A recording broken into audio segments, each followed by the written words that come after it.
Dengar, di pagi ini tema yang akan kita ulas adalah membangun masyarakat ilmu. Dengan narasumber Amirullah SPDI MA. Beliau adalah Kepala Divisi Integrasi Keilmuan dan Pengembangan Tradisi Pemikiran LPP AIK UHAMKA. Dialog interaktif Ramadan juga dapat Anda simak secara live melalui kanal YouTube Radio El Sinta. Kami juga undang Anda untuk bertanya nantinya, berinteraksi di nomor telepon 0215869000 atau melalui SMS dan WhatsApp di 0811806543 dan juga melalui media sosial Radio El Sinta. Segera kita sapa Bapak atau Ustadz Amirullah yang sudah tersambung melalui Zoom. Assalamualaikum Ustadz Amirullah. Waalaikumsalam warahmatullahi wabarakatuh, Ya, Mas Anton. Waalaikumsalam. Kabar baik Ustadz ya? Alhamdulillah sehat. Ya, Ustadz, kita membahas tema yang mungkin sudah tidak asing ya, sering mungkin kita dengar soal ilmu. Nah, mengapa, langsung ke pertanyaan pertama Ustadz, mengapa tingkat literasi atau minat baca masyarakat Indonesia sangat rendah? Apakah disebabkan kurang menghayati ajaran agama? Silakan Ustadz. Ya, baik. Terima kasih Mas Anton dan para pendengar Radio Cinta ya. Bismillahirrahmanirrahim. Assalamualaikum warahmatullahi wabarakatuh. Waalaikumsalam. Memang beberapa data ya yang dirilis misalkan oleh UNESCO itu ya, Anton ya, tahun 2020 itu kan menyebutkan bahwa minat baca masyarakat Indonesia itu 0,001% gitu. Artinya ini dari populasi Ustadz ya? Ya, dari 1.000 orang Indonesia itu cuma 1 orang ya yang rajin membaca atau punya minat baca gitu. Nah, ini kan sangat memprihatinkan ya. Di tahun 2016 juga dari riset dari Central Connecticut State University juga merilis hal yang sama bahwa dari 61 negara yang di survei ya responden itu posisi Indonesia kan ada di urutan kedua terakhir ya 60 gitu menyangkut minat baca. Apa yang membuat tadi Mas Anton ya menanyakan tadi mengapa kan gitu, mengapa tingkat literasi itu atau minat baca itu sangat rendah sekali. Kalau saya melihat tentu banyak faktor ya. Nah, jika dilihat dalam perspektif bahwa masyarakat Indonesia adalah masyarakat yang mayoritasnya Muslim, maka salah satu faktornya mungkin dapat dipahami kurang menghayati ajaran agama. Di Islam di masyarakat kita itu belum diposisikan sebagai apa yang kita sebut sebagai dinul al-hadarah ya, agama peradaban gitu ya, agama yang mengajarkan kita bagaimana membangun peradaban. Tapi mungkin Islam baru diposisikan sebagai ritualitas ya, kemudian hal-hal yang bersifat simbolis gitu ya. Itu bukan berarti tidak baik, tapi mungkin pada taraf yang tadi dinul al-hadarah itu atau disebut sebagai Islam itu sebagai the religion of progress ya, agama yang mengajarkan kita kemajuan belum gitu.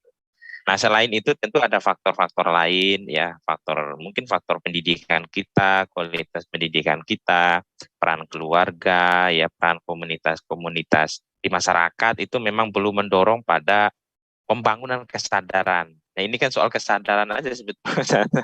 Kesadaran jadi budaya dan kesadaran itu belum terbangun gitu di mungkin ya di masyarakat kita. Jadi saya kira banyak faktornya. Mungkin faktor yang kuat yang saya sorot itu adalah menyangkut penghayatan terhadap ajaran agama, saya kira bisa menjadi faktor yang kuat gitu. Ustadz, padahal Al-Quran sendiri kan ada semacam perintah ya mungkin ya, ada di Al-Quran surat Al-Iqra ya, yang Iqra bismi rabbikal ladzi khalaq. Iya, Al-Alaq itu. Surah Al-Alaq. Apakah itu memang artinya perintah secara khusus kepada Rasulullah atau memang kepada umat Islam juga agar belajar gitu, atau agar membaca gitu? Iya, iya betul ya. Tidak hanya surah Al-Alaq sebetulnya ya, bahwa dalam Islam itu kalau kita lihat kedudukan ilmu itu sangat-sangat tinggi sekali dan sangat penting sekali ya. karena itu selain surah Al-Alaq yang Mas Anton sebutkan tadi, ya hadis-hadis Nabi juga banyak sekali ya, dan ini sering kita dengar, diajarkan juga kan di sekolah gitu ya.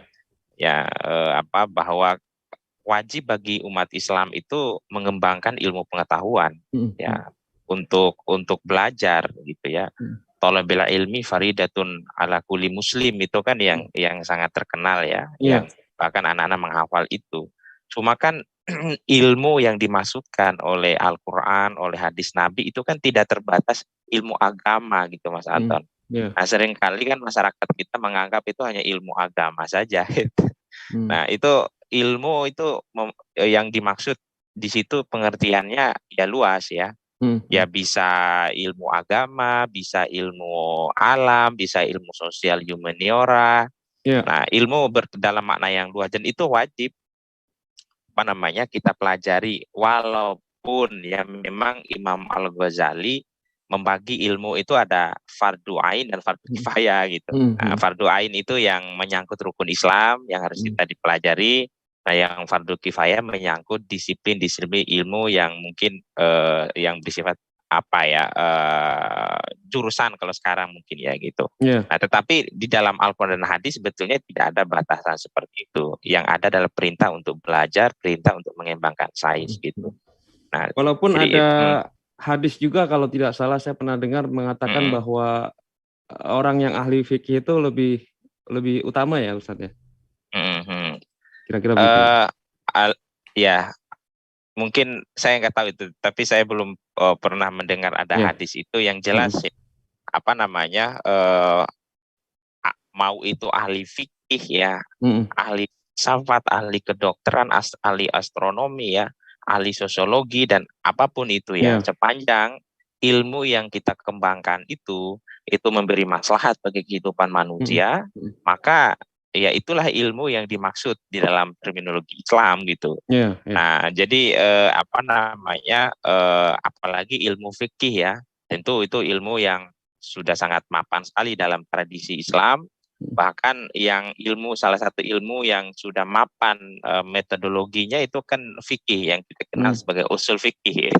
Itu luar biasa ya, ulama-ulama dulu gitu. Nah, jadi yang mau saya sampaikan bahwa kedudukan ilmu sangat-sangat tinggi. Bahkan dalam sebuah hadis riwayat Muslim itu menyebutkan siapa yang menempuh jalan untuk mencari ilmu, maka Allah akan mudahkan baginya jalan menuju surga gitu.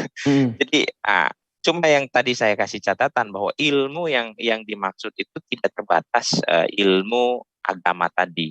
Jadi sehingga harusnya kita sampaikan ke anak-anak kita, peserta didik kita misalnya, bahwa mereka belajar ekonomi, mereka belajar politik itu juga kalau diorientasikan untuk kemaslahatan, untuk kebaikan, itu juga mereka bisa membawa mereka ke surganya Allah. Walaupun gitu. mungkin walaupun mungkin di sebagian masyarakat masih ada anggapan Ustadz ya, bahwa ilmu yang penting itu ilmu agama, ilmu yang bukan agama tidak penting, mungkin ada ya. Iya, ya tentu ada ya, ada sebagian umat Islam menganggap seperti itu, dan ilmu yang wajib dipelajari hanyalah ilmu agama kan gitu ya. Yang lain tidak wajib misalnya ya, yang lain bahkan ada yang menganggap tidak penting, dan bahkan Mas Anton ada sebagian misalnya menganggap tidak ada korelasi lah antara agama dengan sains. Masih ada ya pandangan-pandangan yang mempertentangkan lah, itu masih ada. Nah, karena itulah ya, kalau seperti itu pandangannya, maka sulit sekali ya menghadirkan Islam itu sebagai rahmatan lil alamin ya. Islam itu sebagai solusi bagi kehidupan ya. Jangan sampai justru nanti bangsa Indonesia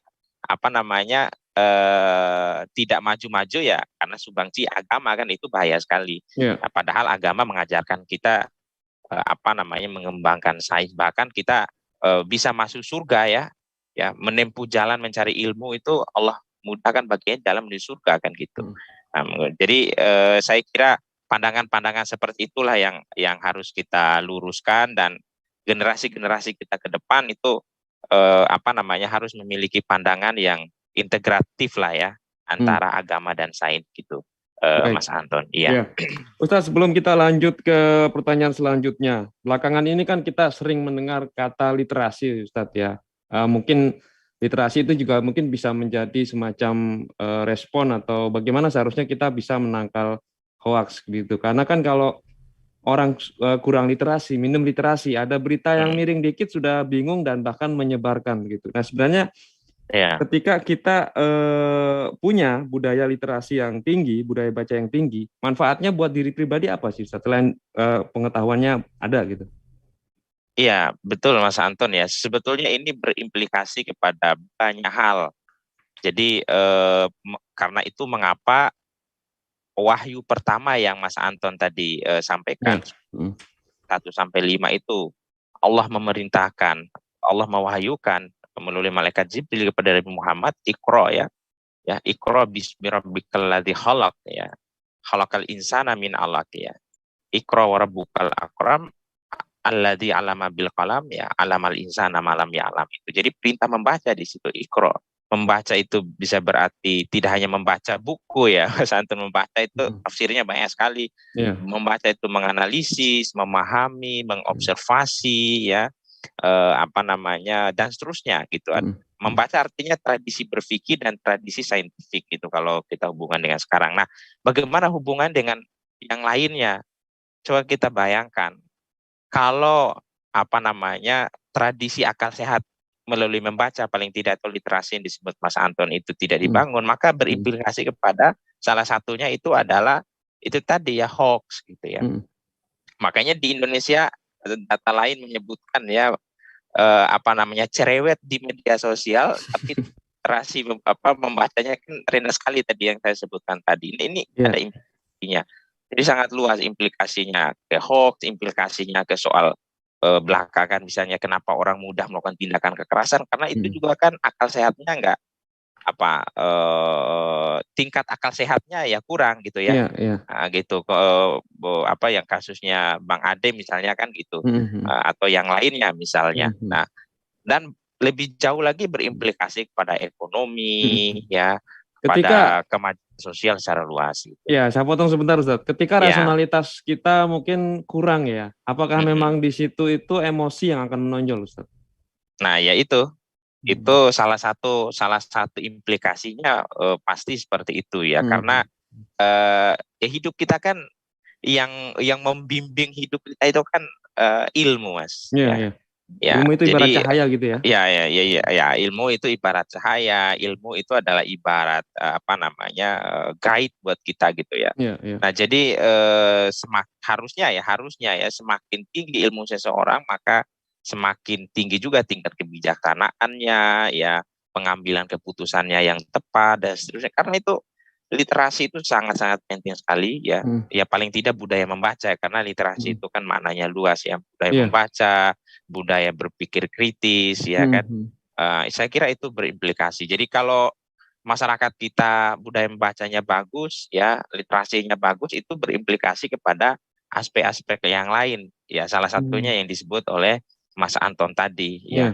Nah kan, tapi kan masyarakat kita ini kan lebih banyak baca yang mungkin baca status. Tapi ini bukan mencas ya, tapi kan beberapa survei atau penelitian menyebutkan itu kan. Nah, karena itu tugas kita semua bagaimana mengedukasi masyarakat kita ya, baik itu melalui pendidikan, melalui komunitas-komunitas sosial ya. Di Indonesia kan banyak ormas, banyak organisasi misalnya ya, atau melalui keluarga ya, yang saya kira yang paling utama. Nah, kita edukasi bagaimana pentingnya membaca, dan membaca itu adalah perintah Allah ya. Kalau Anda mengaku Muslim, jangan ngaku bela Islam aja. Sudah laksanakan nggak perintah al-alaq misalnya kayak gitu. Nah, bela Islam tanpa al-alaq itu bukan bela Islam, misalnya kayak gitu ya. Nah, nanti bisa salah misalnya gitu. Jadi kita mengedukasi, mencerahkan masyarakat kita agar mau kembali kepada Al-Quran. Gitu. Apalagi di bulan Ramadan ini ya, Mas Anton. Baik, Ustadz, kita ke pendengar ya. Ada Pak Okta di Cilengsi. Assalamualaikum Pak Okta. Assalamualaikum Bung Anton. Waalaikumsalam. Assalamualaikum Pak Amir. Ya, waalaikumsalam Pak. Jadi gini Pak, segala ilmu itu di Al-Quran Pak. Segala ilmu apapun di dunia ini di Al-Quran udah ada Pak. Kalau saya bilang gitu. Nah, kenapa kita bisa tertinggal?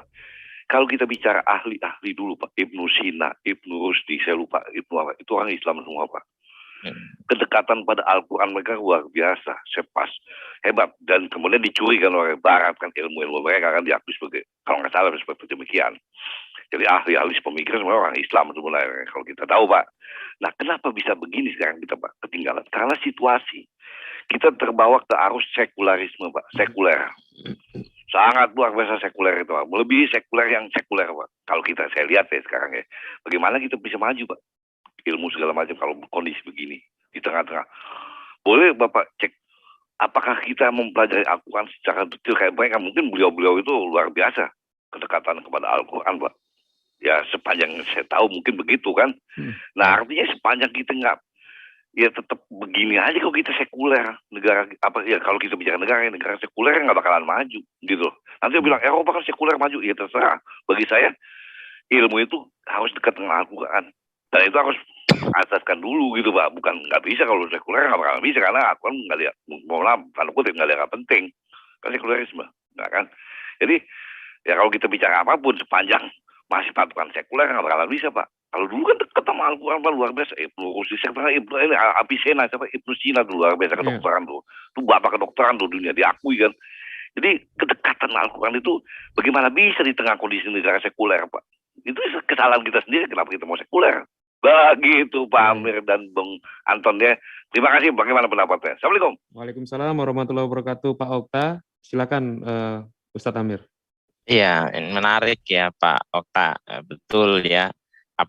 Dulu di abad pertengahan ya ilmuwan muslim itu memang didorong oleh dua hal ketika mereka mengembangkan sains. Yang pertama itu adalah didorong oleh perintah Al-Quran, betul tadi. Yang kedua itu adalah didorong oleh kebutuhan umat Islam waktu itu ya.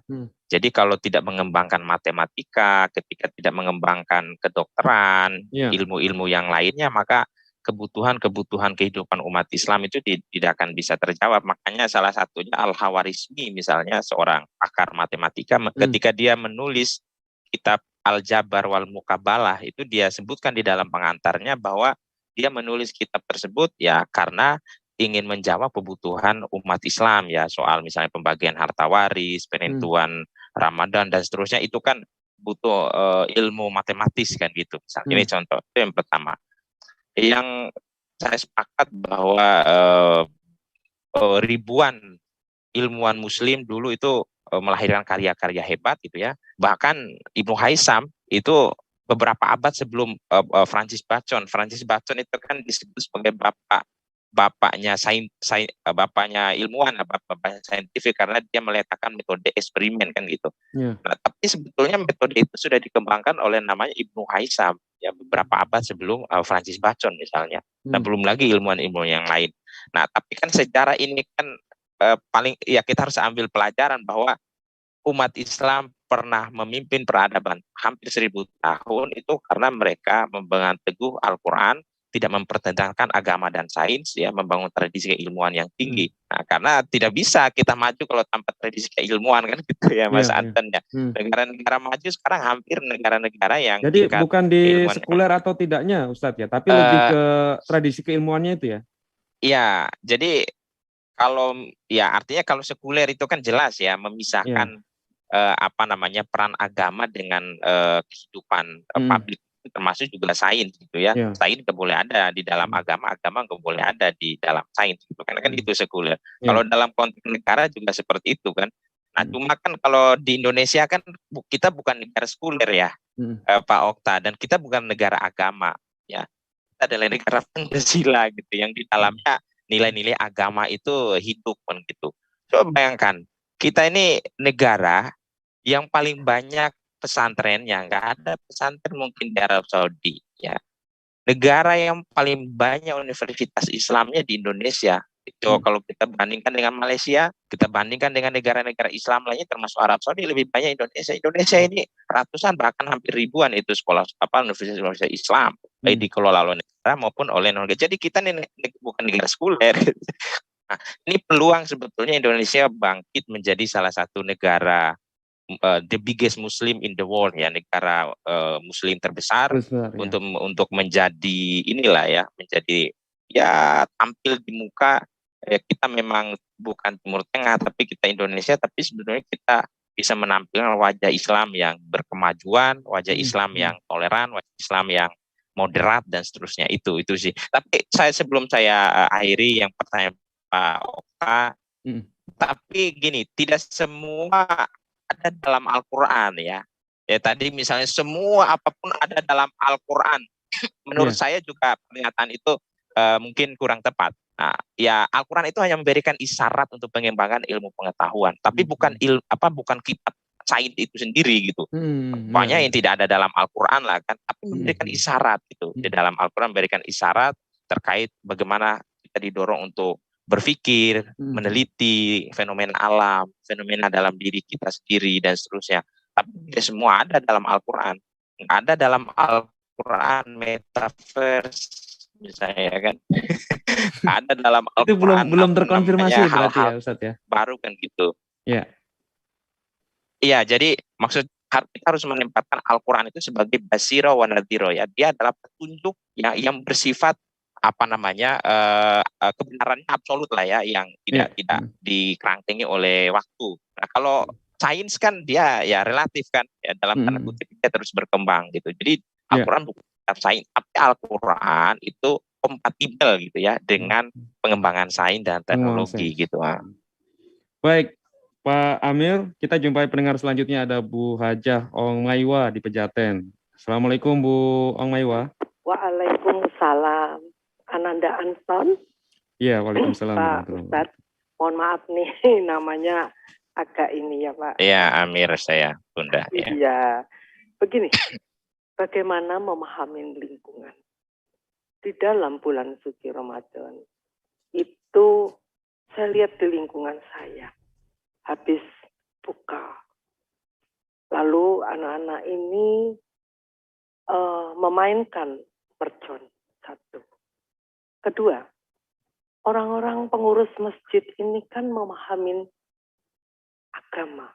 Mungkin beliau-beliau ini ahli agama, tetapi masih saja mengeluarkan suara di sound system. Nah, apakah itu bagaimana Pak?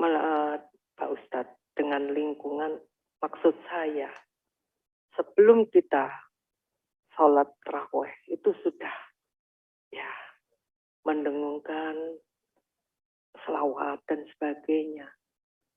Sound system kan fungsinya hanya untuk azan, lalu tanda kita sholat, tetapi bukan untuk main-main Pak Ustadz. Ini anak-anak tanggung itu bagaimana Pak Ustadz? Apakah tidak memahami lingkungan atau tidak mengindahkan edaran daripada menteri kita, Menteri Agama? Mohon maaf, mungkin saya tidak bermaksud menyinggung siapa-siapa, tetapi itulah yang ingin saya tanyakan. Ya, baik. Assalamualaikum warahmatullahi wabarakatuh. Waalaikumsalam warahmatullahi wabarakatuh, Bu Hajah Ong Maiwa. Saya sambung dengan komentar dari Pak Yani Fakhrudin melalui akun Twitter. Kemunduran ilmu pada Islam karena Imam Al-Ghazali dengan karyanya Tahafut Al-Falsafah, kontroversi pemikiran Islam terhadap tradisi kebekuan tersebut hingga sekarang yang menyebabkan pemikiran Islam tidak pernah maju peradabannya. Baik, silakan ditanggapi Ustadz Amir. Kalau Bu Hajah tadi mungkin soal ini ya Ustadz ya, soal toa ya Ustadz ya. Silakan Ustadz. Iya, baik Bu Hajar dan sama Pak siapa tadi di Pak Yani Fakhrudin. Pak Yani ya, baik. Kalau Bu Hajar mungkin agak sedikit keluar dari tema, tapi kalau saya dimintai pandangan, memang ada segini hal baik ya kalau kita tidak lakukan dengan cara yang baik kayak gitu ya. Jadi bisa menjadi tidak baik kayak gitu. Nah, termasuk misalnya penggunaan toa dan seterusnya itu kan awalnya sesuatu yang baik ya, tapi kalau tidak membuat orang menjadi tidak nyaman karena dengan cara yang kurang baik, maka pada akhirnya menjadi tidak baik kan gitu. Tapi kalau di masjid-masjid Muhammadiyah itu untuk untuk standar toanya itu disabelnya sudah ini ya Ustaz ya, sudah nggak terlalu keras sepertinya. Iya, sebelum ada edaran menteri atau apa itu. Ini kan soal tradisi ya Mas ya. Iya, iya. Jadi ini apa namanya, tradisi masyarakat kita ini ya kadang-kadang juga berbeda antara satu daerah dan daerah yang lain. Tapi kalau di Muhammadiyah sendiri kan memang tradisinya tidak ada tradisi menggunakan toa misalnya nyanyi selawat, itu nggak ada. Udah azan aja atau mengumumkan apa gitu kan, memang itu. Nah, tetapi di masyarakat kita yang punya tradisi itu dan oleh masyarakat setempat tidak ada masalah, sebetulnya kan tidak ada masalah ya gitu kan. Tapi ada sebagian yang mungkin terganggu ya. Iya, kalau di masyarakat perkotaan yang heterogen ya, maka itu kadang-kadang menjadi masalah. Nah, disitulah ada apa perlunya kebijaksanaan, ya perlu diatur, saya sepakat lah gitu ya. Memang penggunaannya tidak menimbulkan apa ketidaknyamanan ya. Orang-orang yang memang mungkin berbeda kan, masyarakat heterogen. Mungkin ada yang gitu. sedang istirahat Ustadz ya. Iya, betul. Nah, jadi seperti itu ya. Baik, ke Pak Yani Ustadz. Ya, banyak teori ya yang menyebutkan tentang faktor kemunduran Islam itu. Nah, salah satunya ada faktor internal. Faktor internal itu seringkali dituduh, bukan selalu, yaitu adalah Imam Al-Ghazali ya, yang menghidupkan tradisi spiritualitas dalam Islam, sehingga umat Islam udahlah nggak usah ngurusin dunia, ngurusin akhirat aja gitu. Setelah kekalahan yang dialaminya. Itu satu teori. Tapi ada juga teori yang lain menyebutkan ada faktor eksternal. Faktor eksternal itu ya salah satunya ya perang salib, kemudian penaklukan tentara Mongol yang menghancurkan pustakaan terbesar di dunia Islam ya, terutama di Baghdad itu. Itu kan karya-karya Muslim dihanguskan, ditakar dan seterusnya, sehingga jejak intelektualnya terkubur oleh kekalahan-kekalahan. Jadi artinya tradisi keilmuan Islam sejak masa ke Spanyol sampai ke beberapa abad katakanlah itu sempat vakum begitu, Ustaz? Iya, itu ya artinya karena tadi faktor eksternal, di satu sisi faktor eksternal itu Eropa mengalami kebangkitan sebagai era Renaissance itu ya, kebangkitan Eropa juga itu ya tidak lepas dari jembatan intelektual dari orang-orang Muslim Arab ya, atau ilmuwan Muslim Arab terutama di bidang filsafat misalnya, sehingga mereka kemudian menerjemahkan ulang itu. Nah, mereka bangkit, tapi pada saat bersamaan dunia Islam kan menurun gitu ya. Secara politik menurun, kemudian secara ekonomi menurun gitu kan. Nah, sehingga ini faktor eksternal seperti itu. Nah, faktor internal ya salah satunya memang ada yang teori mengatakan pengaruh Imam Al-Ghazali itu. Tapi apapun itu sebetulnya kita melihat ya, Indonesia ini kan peluangnya sangat besar sekali untuk bisa menjadi bagian penting lah dunia Islam, menghadirkan Islam yang kontributif lah terhadap peradaban saat ini gitu kan. Jadi saya kira kemunduran itu ya akan terjawab sebetulnya ya dengan pendidikan kita yang integratif ya. Jadi penguatan keilmuan di satu sisi, tapi di sisi lain juga penguatan keagamaan. Keagamaan itu ya moralitas, etika, akhlak itu. Mungkin itu pandangan saya, Mas Anton. Ya, Ustaz, kita belum lanjut ke pertanyaan selanjutnya nih Ustaz, karena sudah ada pendengar juga, ada Pak Hartono di Tangerang. Assalamualaikum Pak Hartono. Assalamualaikum, waalaikumsalam. Ini Mas Anton ya? Iya, silakan Pak Hartono. Narasumbernya siapa? Dengan Ustadz Amirullah. Amirullah. Ya. Ini topiknya bagus sekali ini. Orang Islam harus dengar ini kayaknya. Ini saya tertarik tadi itu Quran itu memberikan isyarat bahwa orang harus berpikir kan. Pada saat Ali Imran itu ayat berapa ya mengatakan bahwa ayat Al-Quran itu ya muktamad mutasyabihat ya. Mutasyabihat itu yang isi perumpamaan-perumpamaan dan metafora. Dan Tuhan menyuruh kita untuk berpikir. Hanya orang yang berakal yang mengerti arti dari mutasyabihat itu. Nah, saya selama ini kok agak berpikir ya, bingung juga.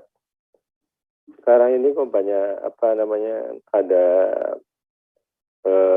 yang mengatakan bahwa ini halal, ini haram. Ada sertifikat halal juga haram. Dan apa-apa nih haram, ini halal gitu. Padahal dalam Quran jelas ada beberapa surat, beberapa ayat mengatakan bahwa antara lain Al-Baqarah ayat 173 yang mengatakan antara lain yang haram itu bangkai, daging babi, darah sama hewan yang dipotong tidak atas nama Allah. Ini kaitannya dengan vaksin begitu Pak Hartono? Enggak, nanti dulu. Oh ya. Ya. Nanti kok terus kemudian ada vaksin kok halal apa haram, kan?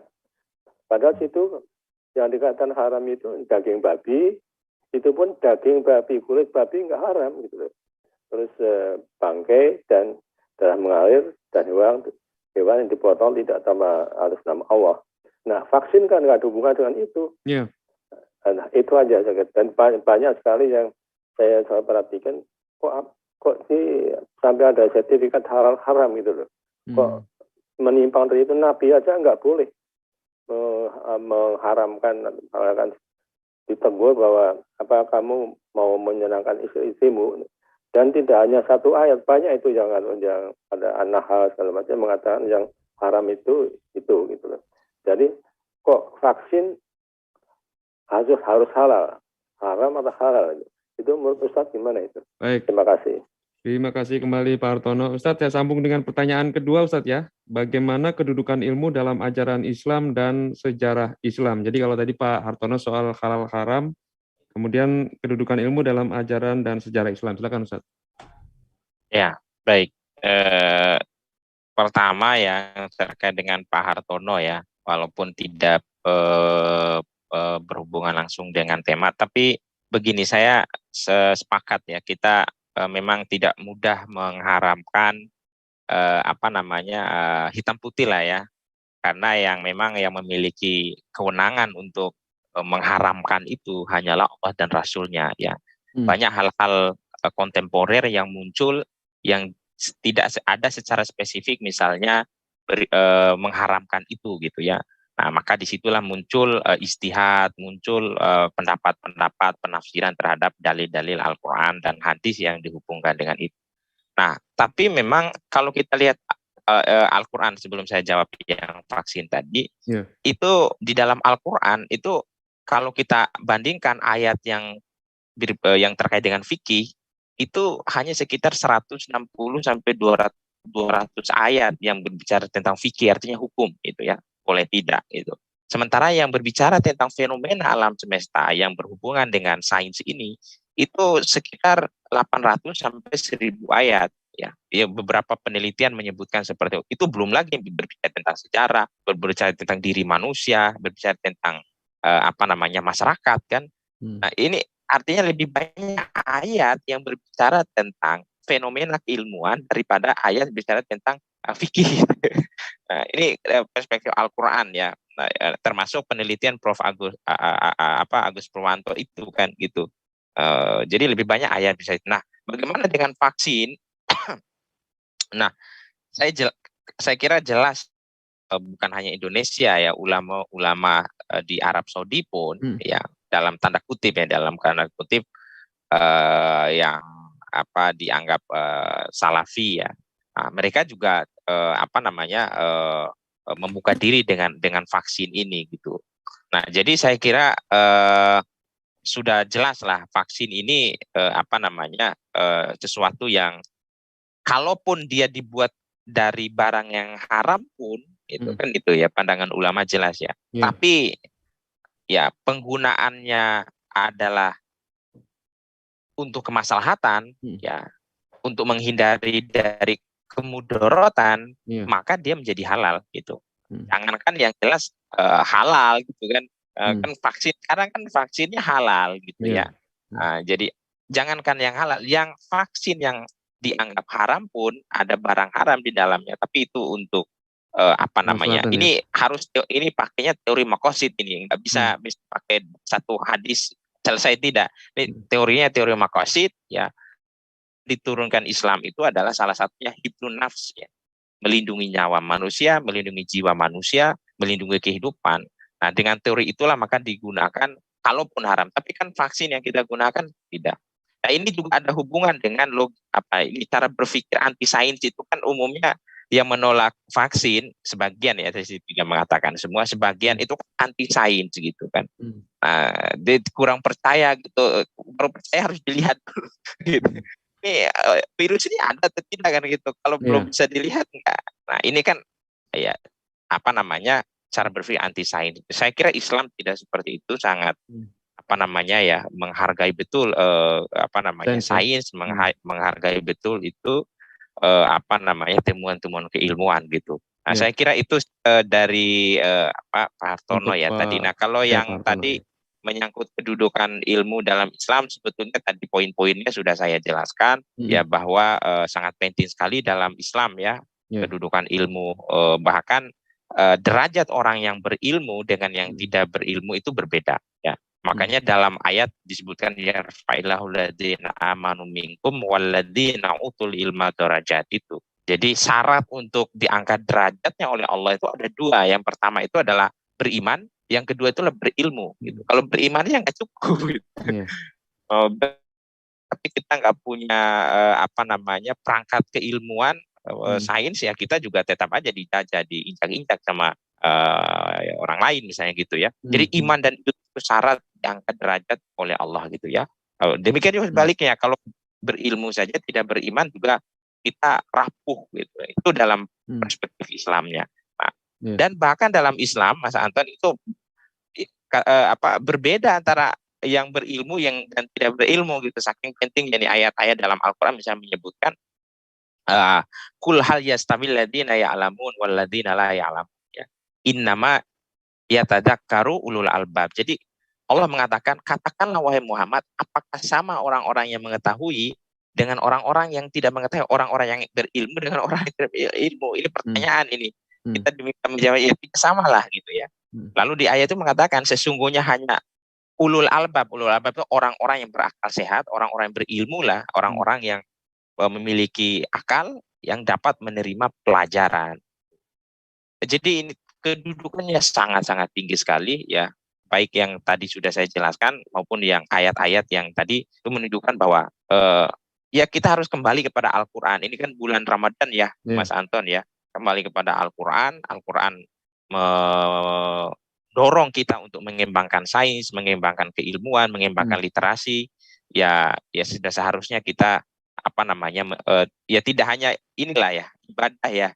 Ibadah memang itu kewajiban yang bersifat hubungan dengan Allah, tetapi menyangkut persoalan duniawiyah, dalam hal ini pengembangan ilmu, saya kira juga itu ajaran Islam yang sangat penting. Apalagi banyak tantangan ke depan yang perlu dijawab dengan literasi juga ya Ustadz ya. Misalkan sekarang kita ke depan mungkin akan menghadapi krisis energi, pemanasan global, itu kan mungkin jawabannya juga ada di pengembangan literasi itu Ustadz ya. Iya, betul.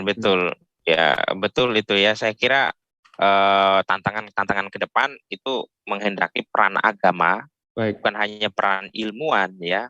Jadi apa namanya kolaborasi antara ilmuwan dengan agamawan itu sangat penting sekali. Nah, termasuk yang Mas Anton sebutkan tadi ya, persoalan ekologi ya, pemanasan global. Dan saya kira apa namanya tokoh-tokoh agamawan di Eropa juga sudah menyuarakan isu-isu itu gitu ya. Nah, saya kira itu sangat bagus sekali. Tinggal kita apa namanya mendorong terus itu kesadaran ekologis itu. Cuma kan nggak mungkin kesadaran ekologis itu ada kalau literasinya kan nggak ada. Ustaz, ditahan sejenak kita jumpai Pak Nur di Bojonggede. Assalamualaikum Pak Nur. Waalaikumsalam warahmatullahi wabarakatuh. Waalaikumsalam. Assalamualaikum Ustaz Amir ya. Waalaikumsalam. Saya tertarik dengan penyampaian pertama tadi bahwa penelitian dari orang yang tadinya disebutkan ya, bahwa membaca itu memang minim sekali ya. Tapi kita perlu sadari ya, orang kadang-kadang tidak perlu hanya melihat materi bacaan yang ada, cukup mendengar lewat kuping ya, siaran tertentu, atau melihat dengan mata pun juga sudah tahu ya, kan begitu ya. Artinya begini, dalam Al-Quran itu kenapa pembukaannya tuh alif lam mim ya. Karena Al-Quran itu sendiri memang udah linas, berdoman, pokok-pokok. Jadi kalau nggak dibahas detail dalam Al-Quran itu, makanya tadi kan ada ayat kan yang berpikirlah. Jadi dengan apa berpikir? Contoh misalnya begini ya, tadi sempat disinggung dengan masalah obat-obat ya. Wa ja'alna minal ma'i kullu syai'in minal hayyi. Allah ciptakan dari air segala sesuatu yang hidup. Jadi apa yang hidup? Nah, kita cari. Ya, apakah matahari itu hidup, bulan hidup, langit itu hidup, bumi hidup, pohon hidup, segala macam. Cari. Nah, itu berpikir. Nah, kemudian dari sanalah sumber-sumber kehidupan dan dari sanalah sumber-sumber pengobatan. Jadi dalam Al-Quran, wa nunazzilu minal Qur'ani ma huwa shifa'u. Obat. Al-Quran itu obat. Bukan ayatnya itu yang dilihat, tapi petunjuknya, pedomannya itu. Saya berpikir lagi begini. Al-Quran juga sudah menjelaskan tentang hal-hal yang berkaitan dengan kehidupan.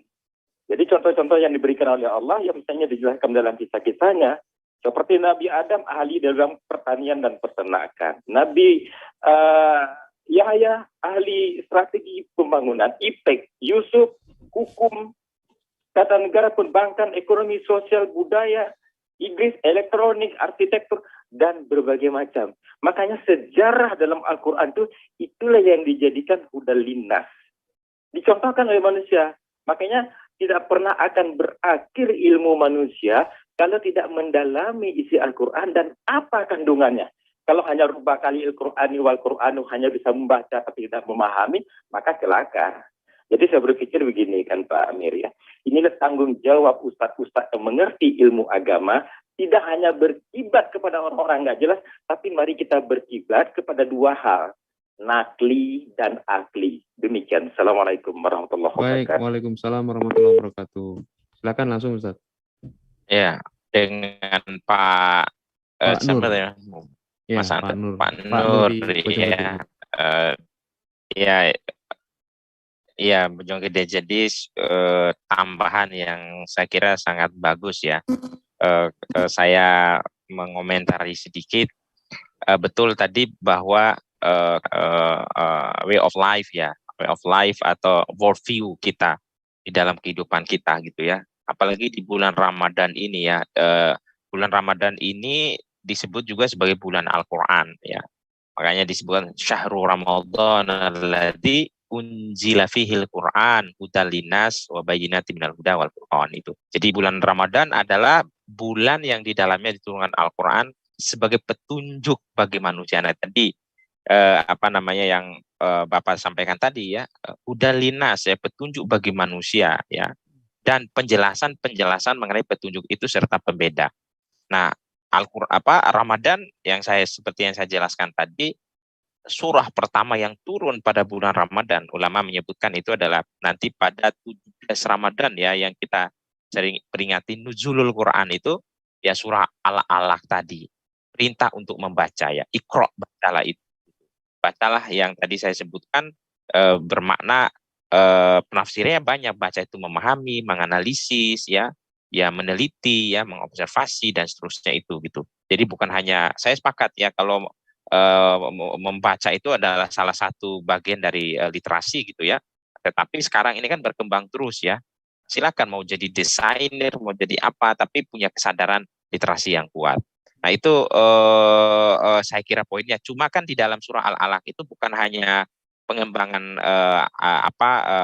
intelektual ya. Di situ disebut Bismi Rabbik ya. Bismi Rabbik itu adalah dengan menyebut nama Tuhanmu. Artinya ini nggak bisa dipisahkan antara tradisi keilmuan dengan tradisi nilai-nilai transendensi lah, kalau kita sebut transendensi itu nilai-nilai ketuhanan. Nah ini ada wilayah akal, ada wilayah hati. Nah ini dua hal yang di dalam Islam itu ditekankan. Pengembangan akal harus, tapi juga tidak melupakan hati. Nah inilah makanya saya di UHAMKA sendiri ya, Mas Anton, nah kita ajarkan ke mahasiswa kita itu tadi ya, tradisi pikir dan tradisi zikir kalau kita istilahkan seperti itu. Integrasi antara keilmuan di prodi itu, tapi juga memasukkan nilai-nilai universal Islam di dalamnya, sehingga antara agama dengan dunia keilmuan sains ini itu berjalan seiringan dengan tentu dengan wilayahnya yang tidak harus sama gitu kan, karena berbeda kan wilayah, tapi agama mendorong untuk kemajuan sains itu. Ya. Mungkin itu tanggapan dari saya. Ya ini sedikit mungkin menjawab pertanyaan yang keempat Ustadz ya, bagaimana tips-tips agar dapat membangun keseimbangan agar generasi muda kita seimbang antara akhlak dengan kecerdasannya. Mungkin bisa diulas atau ditambahkan kembali, Ustaz. Iya, baik, Mas Anton.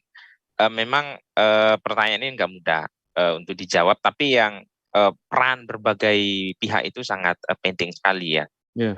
Misalnya peran keluarga ya, karena kalau kita bicara akhlak ini kan bukan lagi knowledge di sini kan. Knowledge itu penting, tapi ini proses pembiasaan.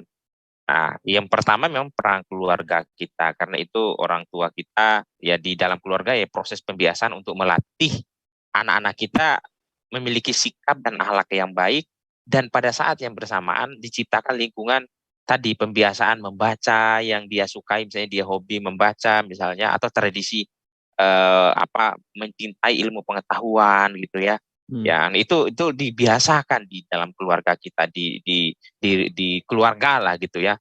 Karena peran keluarga itu bahkan disebut sebagai madrasatul ula ya, sekolah pertama kan di keluarga. Nah, yang kedua tentu peran pendidikan. Nah, pendidikan kita ini kan ya tidak hanya mengajarkan yang bersifat knowledge, tapi juga membiasakan keseimbangan antara yang saya sebut tadi ya, pendidikan otak dan pendidikan hati. Tapi memang ini harus ada proses pembiasaan, baik di level pendidikan tinggi atau di level menengah atau di level sekolah dasar dan seterusnya, sesuai dengan level-level pendidikan. Kita biasakan pendidikan yang mengintegrasikan antara otak dan hati ini gitu.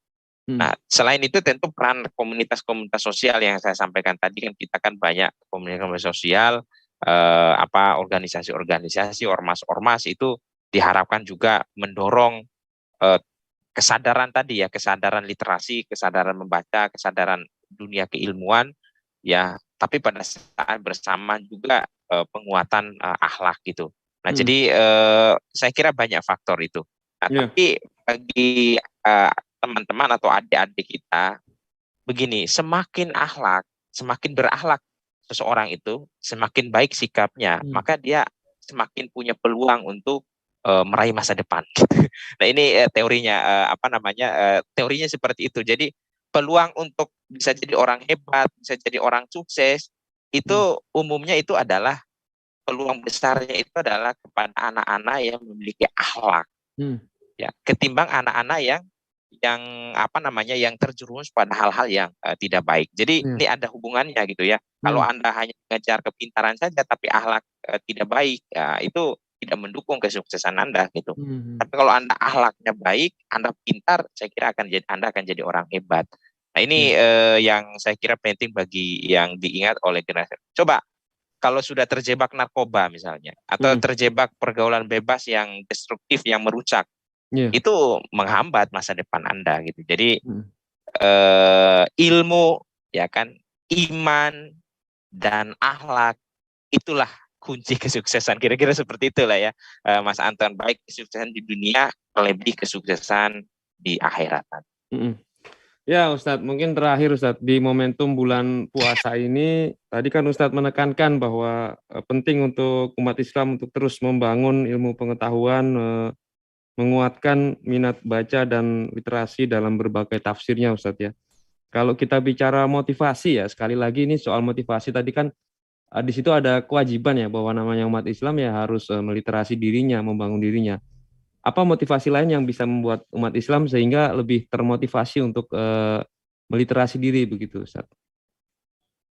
Iya, saya pikir motivasi pertama itu harus motivasi menjalankan ajaran agama. Nah, ini motivasi pertama. Jadi kita belajar, kita mengembangkan ilmu pengetahuan itu ya memang karena perintah ajaran agama. Seperti ini hanya kita motivasinya melaksanakan sholat Ustaz ya, suka nggak suka ya sholat. Iya, bukan hanya itu. Ya, perintah ajaran agama yang dimana ya ketika perintah ini kita jalankan, kita akan mendapatkan pahala sebagaimana pahala yang kita laksanakan perintah-perintah yang lain yang mungkin bersifat ibadah gitu.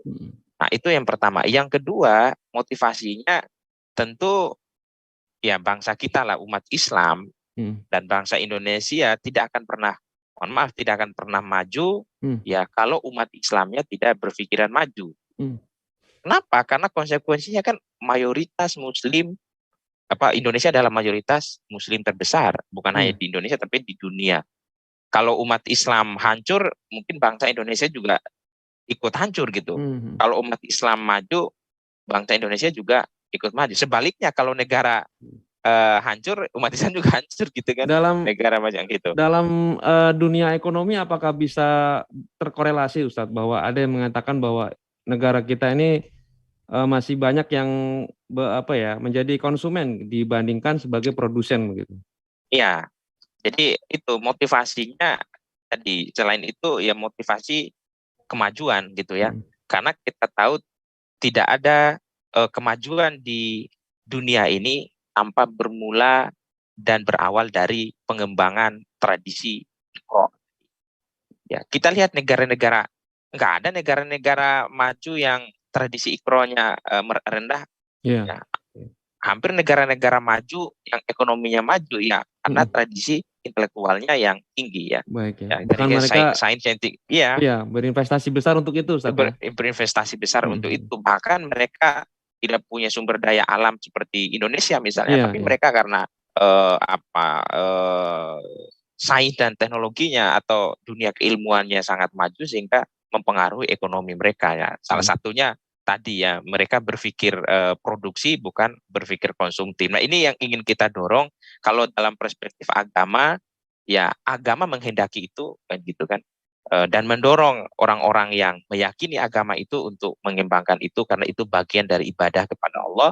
Karena kehadiran agama sekali lagi wa ma arsalnaka illa rahmatan lil alamin itu memberi rahmat bagi kehidupan manusia, salah satunya itu adalah dengan kerja-kerja yang maslahat oleh umat beragama itu sendiri, terutama umat Islam lah dalam hal ini. Itu motivasi-motivasi saya kira yang itu selain motivasi individu ya gitu kan. Individu ya kan saya terakhir ini sebelum ditutup Mas Anton. Imam Syafi'i mengatakan man arada dunya fa'alaihi bil ilmi. Wa man arada al-akhirah fa'alaihi bil ilmi. Wa man aradahuma fa'alaihi bil ilmi. Siapa yang ingin sukses di dunia maka harus pakai ilmu. Ilmu lah kuncinya. Siapa yang ingin sukses di akhirat maka harus dengan ilmu, dan siapa yang ingin sukses kedua-duanya maka harus dengan ilmu. Nah, ini saya kira sangat-sangat luar biasa sekali ini ya pesan. Bahkan ini ada yang menganggap ini sebagai hadis Nabi gitu. Saking luar biasanya.